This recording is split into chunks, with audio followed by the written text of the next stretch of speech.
Hello everyone, welcome to the Jargus Ranger Review. This time we'll be looking at the 18th episode of Dino Charge, World Famous, in New Zealand. So it starts off with our usual Shelby complaining about her job, this time working 7 days in a row. And while Kendall is her usual hard ass saying that she'll have off on day 8, her savior in black comes in because Chase has a newspaper from New Zealand. There's a UFO sighting with a picture, except it wasn't just a UFO, it was one of Sledge's transport ships, which means our team of 6 Rangers can go off searching for what he's up to, much to Shelby's relief. And in space, a monster called Meteor comes back in, but only to eat because he hasn't finished his mission yet, so Sledge sends him right back out hungry. And no, that doesn't become a running theme with that character monster. It just quickly shows that it really is Sledge up to something. So after the intro, the team arrives in New Zealand, and Chase is giving them a tour and sightseeing around Auckland. And while they are on the boat, either Riley or Tyler, I'm not sure which one it is, might be Riley that said it, says too bad it's not in the 7 Islands so he could see his family. But he says okay, he'll be there for Christmas. So yeah, that's a nice little bit of continuity. It's a small bit of character development that didn't get forgotten as soon as that episode was over. Because remember, his sister Chloe gave him a plane ticket to arrive for Christmas. So very good job keeping in touch those little details. So after a few minutes having fun, they go straight towards the place of the person that took this photo. And it's right in the middle of a forest. Because he also hosts Bigfoot tours there. Well, this is looking odd already. And they don't see anybody until they slip on a trap that keeps them in a net. It's a Bigfoot trap. And some old guy with an eye patch comes out and talks to him. And this is Albert, quite an eccentric old man who claims to have been on many adventures. Says he wrestled a giant squid and it took its eye, but he took one of his tentacles or legs, whatever it's called. He also has some giant rock that looks like a dragon's egg, or at least he calls it a giant dragon's egg, along with a fossilized footprint of Bigfoot.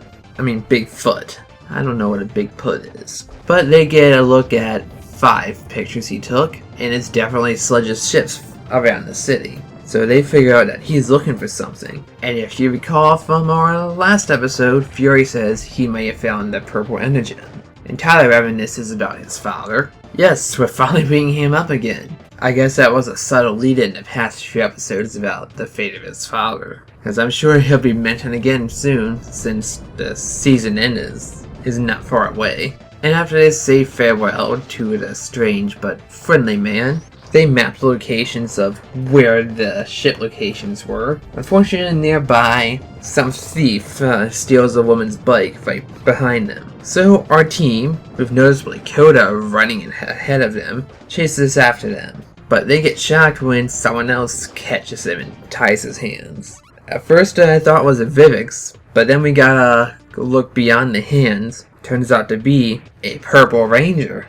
And they all stare in disbelief, but then he runs off. Of course they go after him, except Meteor and some Vivix find him. And whoever it is, he just seems completely confused and spooked at it, just from their gestures. So our regular Rangers morph and fight against them. Unfortunately, when they fight Meteor, their special blasts don't seem to work. So he flees off, so that battle was won for now. And they approach a Purple Ranger, who then comes down and demorphs and turns out to be Old Man Albert. And they quickly explain what being a Power Ranger is, and he can fight to save the world, but he gets this worried or conflicted facial expression on him.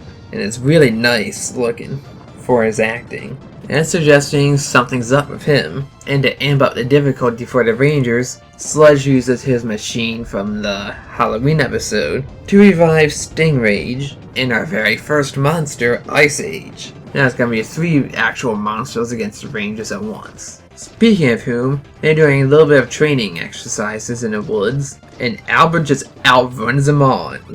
They actually have to struggle to keep up with him on the way back to his home. Man, it's in good shape, I must admit. So finally they get to asking how the Energen bonded with him. And what happened is that there was this freak snowstorm that nobody saw coming, and a little girl got trapped on a nearby mountain, and only he was nearby to help get her down. And while he was doing that, right near her was, of course, the purple Energen. So he took that with him, and he discovered that he could become a ranger with that. But of course he didn't know what it was called. It was just some purple suit to him. So he got hold of a police scanner and started becoming a local hero, helping out deal with small time criminals, like random thieves on the street. And then when Tyler so enthusiastically says that he's going to be a world hero now, he gets that weird look again in his face. And shortly thereafter, there's another alien attack, and so the whole team goes to fight him, and they even do a morph. He's following that lead. And unfortunately, just like with our Graphite Ranger, he doesn't get a specialized morph sequence. He just does it with the whole rest of them in the split screen. And come on, it's the Ranger's first debut, they should get at least one morphing scene all to themselves. That only seems right to make us like a new character.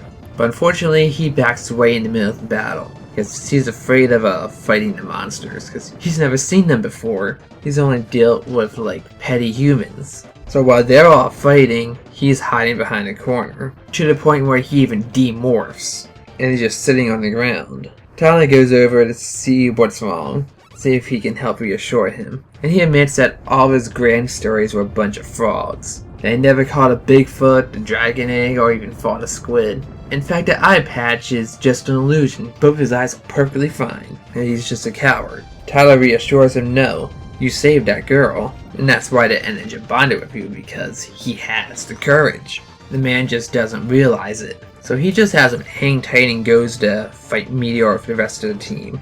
He was going to use some sort of meteor ball to attack the Rangers, but instead they grab it and play keep away with it. So Ivan's holding it, and then Tyler uses the Royal Punch from the Packy Charger to hit it, and it just glows and flies around and just boom!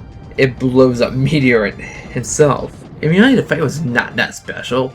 It was just trading blows and grappling. So I'm not really gonna comment on that like I usually describe what happens. And of course the Magna Beam makes it grow, but Tyler takes it out of that. Because he goes to try to get Albert to safety because he knows they're after his Energem. Unfortunately, he gets hit by Ice Age, by some sort of icy blast. And so that makes him a little incapacitated. But Albert's not entirely for himself because he grabs Tyler and starts running him off to safety. Which of course are two monsters who can't keep up with an old man carrying an injured youth give chase. And now for a giant battle, the Rangers decide to use Angliopachy formation, which results with one arm being in ball and chain, and the other one just being a big hammer. So now they're fighting back, combining their two new weapons with a bunch of kicks, really pushing against Meteor now. But finally, Albert and Tyler get caught, right by old man Albert's home. So he tries to fight them, and apparently he has a bad back now, and it's just very clumsy. So it turns out it was all a trick by him, and he kicks them into the Bigfoot trap, and they're just dangling upside down. And even Tyler's amazed as to what just happened there. It's a clever old man to trick some alien monsters like that when he was completely outmatched. An amazing battle is quickly finished like that, because the Pachazord's finishing blow is just a quick jam to ball and chain and fast explosion. I don't really like that because it seems more like some move that would take out a bunch of Viveks than a real giant monster, considering how they just gloss over both the impact and the explosion. I think a finishing move should be able to show a little more climacticness to it. Can't think of a good word to describe it. I just don't think it hits hard enough. So now that the day is saved, the Rangers are talking, along with Keeper there. How he got there, we don't know. He's usually never outside the base. And he thanks the Rangers for helping him find his courage, but he admits he can't be a Ranger. His home is in New Zealand, and he has a role to serve there, so he can't leave. So he gives away his Energem, and apparently by placing it at the tip of Keeper's staff that can unbond it. Something we haven't heard of by now, aside from it being forcibly unbonded. Like the other episode when their friendship bond is about to break. Because there are other people to be Rangers, but nobody can replace him at the place he's at. A lot of humility these past few episodes. People realizing their flaws, or people acknowledging that maybe they're not cut out to be Rangers. That's an unusual thing for Power Rangers. I think I like this new trend. And he has Tyler promise him that when he sees his father again, that they'll all reunite and have some adventures together.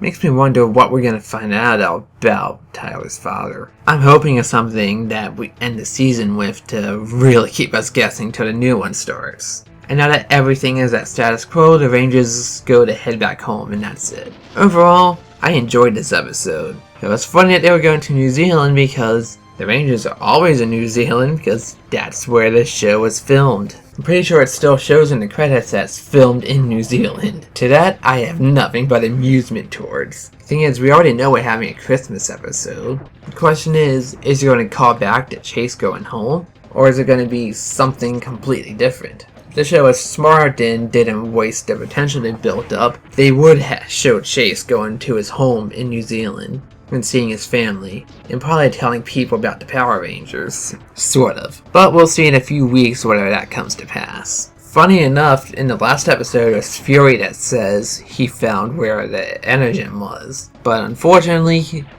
was nowhere to be seen this episode. Probably because of the Sentai footage, but it would have been nice to have him at least have a comment here or there, since it was him that made the discovery in the first place. But the real surprise of this episode is our one-off character. The Purple Ranger is an old man, probably the oldest Ranger we've ever had, or rather the oldest person to become a Ranger. Because usually the oldest you've seen someone be a Ranger would be like, I don't know, near 30. But no one that you could classify as elderly or senior has ever been in the suit of Ranger before, until now. And he really played it really well. I'm really liking this season because we're having different types of people be Rangers, not just your typical kinds of protagonists, which I think is a much great improvement over past seasons as a whole, where they all fit different stereotypes or archetypes. This time we're getting more rounded and more complex characters, and ones that aren't afraid to show their flaw, and ones where the producers are not afraid to show the audience their character flaws, which makes them a lot more human. So I'm really enjoying that aspect of it for sure,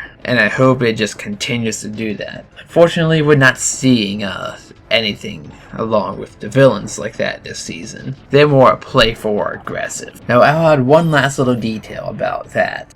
Our monster Meteor has the same voice actor as Prince Vekar, that idiot, from Super Mega Force. Now, except this time the monster really had no personality and was just there so that the Ranger had someone to fight. That is a bit of a letdown for the episode. But overall, I can't really complain about this episode. It's a solid one. It gets an A-. Anyway, that's all for this time. I'm Jargus Zero, and until we meet again, let the power protect you.